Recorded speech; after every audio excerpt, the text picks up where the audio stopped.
Bismillahirrahmanirrahim.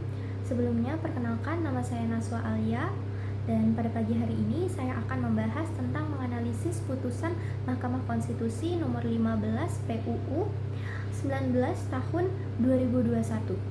Pasal ini itu berkaitan dengan pengujian penjelasan pasal 74 Undang-Undang nomor 8 tahun 2010 tentang pencegahan dan pemberantasan tindak pidana pencucian uang atau yang bisa disingkat dengan UU TPPU. Nah, permasalahan utama dalam perkara ini itu adalah adanya pembatasan pihak berwenang melakukan penyidikan tindak pidana pencucian uang melalui penjelasan pasal 74 UU TPPU. Ketentuan tersebut dianggap menimbulkan ketidakpastian hukum karena mempersempit makna dari penyidik tindak pidana asal yang sebenarnya telah diatur dalam pasal pokoknya. Oke, langsung saja masuk pada slide pertama, yaitu kronologi kasus. Jadi pada tahun 2010 itu disahkan Undang-Undang Nomor 8 Tahun 2010 tentang pencegahan dan pemberantasan tindak pidana pencucian uang (TPPU). Pasal 74 mengatur bahwa penyidik TPPU dilakukan oleh penyidik tindak pidana asal. Dan pada tahun 2010 sampai 2021 muncul permasalahan karena penjelasan pasal 74 hanya menyebut beberapa instansi tertentu, Polri, Kejaksaan, KPK, BNN, DJP, dan DJBC sebagai penyidik tindak pidana asal. Akibatnya PPNS dari instansi lain seperti KLHK tidak memiliki kepastian kewenangan menyidik TPPU yang berasal dari tindak pidana di bidang kehutanan dan lingkungan hidup. Lalu pada tahun 2021, pemohon mengajukan uji materi ke Mahkamah Konstitusi terhadap penjelasan pasal 74 Undang-Undang TPPU. Pemohon berpendapat bahwa penjelasan pasal tersebut menimbulkan ketidakpastian hukum dan membatasi kewenangan penyidik tindak pidana asal. Lalu pada tahun 2021 juga Mahkamah Konstitusi memeriksa permohonan dan menilai adanya pertentangan antar pasal 74 dan penjelasan pasal 74 UU TPPU. Benang merah pada kasus ini, penjelasan pasal 74 Undang-Undang TPPU mempersempit makna penyidik tindak pidana asal sehingga menimbulkan ketidakpastian hukum dan membatasi kewenangan penyidik tertentu.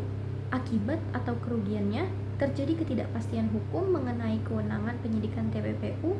Penyidik tertentu tidak dapat melakukan penyidikan TPPU meski berwenang menyidiki tindak pidana asal. Lalu selanjutnya, analisis negara hukum material. Jadi negara hukum material adalah negara yang tidak hanya menjalankan hukum sesuai aturan tertulis, tetapi juga memperhatikan keadilan dan kepastian hukum bagi masyarakat. Analisis putusan MK, yang pertama, Mahkamah Konstitusi tidak hanya melihat bunyi penjelasan pasal 74 secara formal. Mahkamah juga melihat dampaknya terhadap pergerakan hukum dan kepastian hukum. Penjelasan pasal 74 membatasi kewenangan penyidik tertentu yang sebelumnya berwenang menyelidiki tindak pidana asal. Kondisi tersebut menimbulkan ketidakpastian hukum dalam penanganan tindak pidana pencucian uang. Karena itu, Mahkamah mengutamakan keadilan dan kepastian hukum dalam menghilangkan pembatasan yang tidak sesuai dengan tujuan pasal 74. Jadi, putusan ini itu mencerminkan negara hukum material karena Mahkamah tidak hanya berpegang pada aturan tertulis, tetapi juga mempertahankan keadilan dan kepastian hukum dalam praktiknya. Selanjutnya, analisis rule of law. Rule of law adalah prinsip bahwa semua orang dan lembaga negara hukum tunduk pada hukum, memperoleh perlakuan yang sama di hadapan hukum, serta mendapatkan perlindungan hukum yang adil. Analisis putusan MK, Mahkamah Konstitusi menegakkan bahwa penjelasan pasal 74 UU TPPU tidak boleh mempersempit makna pasal 74 karena dapat menimbulkan perlakuan yang berbeda terhadap penyidik yang memiliki kewenangan yang sama. Mahkamah juga memastikan bahwa seluruh peraturan harus selaras dengan Undang-Undang 1945 sebagai hukum tertinggi. Selain itu, putusan ini memberikan perlindungan terhadap hak atas kepastian hukum yang adil sebagaimana diatur dalam pasal 28D ayat 1 Undang-Undang 1945 dan menjamin bahwa seluruh penyidik tindak pidana asal memperoleh perlakuan yang sama sesuai kewenangannya. Jadi, putusan ini itu mencerminkan prinsip rule of law karena menegakkan supremasi hukum, menjamin persamaan di hadapan hukum, dan memberikan kepastian hukum yang adil bagi semua pihak. Nah, jadi kesimpulan dari putusan Mahkamah Konstitusi nomor 15 PUU 19 tahun 2021 itu lahir karena adanya ketidakpastian hukum akibat penjelasan pasal 74 UU TPPU yang mempersempit makna penyidik tindak pidana asal. Mahkamah Konstitusi menilai bahwa penjelasan tersebut bertentangan dengan prinsip kepastian hukum dan berpotensi menimbulkan perlakuan yang berbeda terhadap penyidik yang memiliki kewenangan yang sama.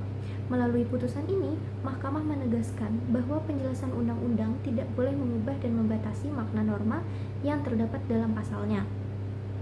Putusan ini mencerminkan bahwa negara hukum material karena mengutamakan keadilan substantif dan kepastian hukum, serta mencerminkan prinsip rule of law melalui penegakan supremasi hukum, persamaan di hadapan hukum, equity before the law, dan perlindungan hak atas kepastian hukum yang adil. Baik, itu saja yang dapat saya sampaikan. Semoga bermanfaat. Billahi taufiq wal hidayah. Wassalamualaikum warahmatullahi wabarakatuh.